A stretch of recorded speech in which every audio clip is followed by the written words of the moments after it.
when we talk about the migrant crisis, the illegal migration, every single time I talk about these things and tweet about it, you got your classic Ramonas and lefties to throw the same lines at me, saying that, oh, people like you or Priti Patel or the other people who have different skin color, oh, they benefited from migration. They came here, their parents came here, and now they're against it.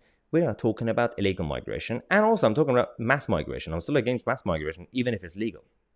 Controversial, but I'm saying it. But not general migration, not the concept of migration, but this is specifically about the boats that come into Dover and the rest of Kent. That's what we're talking about. And that's why actually Priti Patel is betraying the public and the voters. Her department, her border force are betraying the public. Sick and tired of all these empty promises. Sick and tired of saying, I'll believe it when I see it. It keeps continuing. The latest that we now have is that one of the routes that the illegal migrants are now using is from the area that Macron's home is based, by the sea. Macron's summer home, that he has, of course he's got a summer home, that is, it's actually kind of just kind of close to one of the areas that obviously the beachfront is being used for a lot of the smugglers who take the boats. Interesting enough, you would expect a lot of security to be in that area because Macron's house is there. No, they don't care. So are they letting these people just go through the whole thing? Apparently, because Macron should be responsible for this. He lives there. Right now, he's probably there. It's July. And he's going to see it for the next month or so, 2 months. If he goes on his balcony, he's going to see the boats. People getting on the boats and going towards the UK. Are they doing anything about it? Considering that these people have received £54 million from the UK government. £54 million of taxpayers' money has been given to the French to stop the migrants. Now, of course, they're not going to stop the migrants. Why would they want those migrants to be around Macron's house? They don't want that. Just go to Dover. That's what they want. And that's what's happening. And the UK border force are completely guilty because they could do something about it. We've had this issue for a long time. We know that. But every year, we've had a small number of people crossing the channel successfully and reaching the UK. Always, a lot of times, double figure, sometimes, triple figure. That's it, every year. Now we're getting to a point where we're going to hit a lot of big number. We've got 8,000, we're going to get to 10,000, 20,000, and it keeps happening. And it's only July. It's still got, 5-6 months left to the end of the year.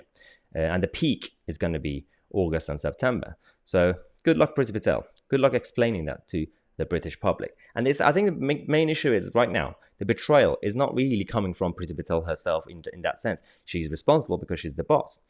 But everybody is now completely responsible. All the government departments who are in charge of whether it's the housing department, whether it's, again, the treasury who are funding these things, everyone, the prime minister is responsible. And every single politician, every single civil servant who's taking care of the country and the people, well, they have to answer this simple question. What are you going to be doing about the fact that the illegal migrants are coming in? A lot of them just disappear into the system. A lot of them, obviously, of course, there is a massive burden in terms of public services, and you can't keep throwing money at the NHS to fix it. Do something about it. Otherwise, there's no point in having a border. There's no point in having a flag. Let's just be the citizens of nowhere. Just a quick thing before we finished. I uploaded two or three of these clips. For those of you, obviously, who are not part of the new channel, the new website, myitc.co.uk, I still upload short clips of the main full show so that you guys still see something. But we had to either repost it because I had to re-edit and censor because of big tech censorship. So now I understand why we have to move to the new website. So those of you who have joined us on the new channel, myitc.co.uk, thank you so much for all the support. And the rest of you, if you now understand what's going on this platform, and if you want us to fight back against the big mainstream media and their complacency, then help support independent media and true journalism by joining us at myitc.co.uk. Also, don't forget that we're going to have that next Thursday, 29th of July, we're going to have our big Freedom Party and post-lockdown party with me and Nigel Farage. I'll put the link to the description with all the details there. Make sure to get your tickets as soon as possible.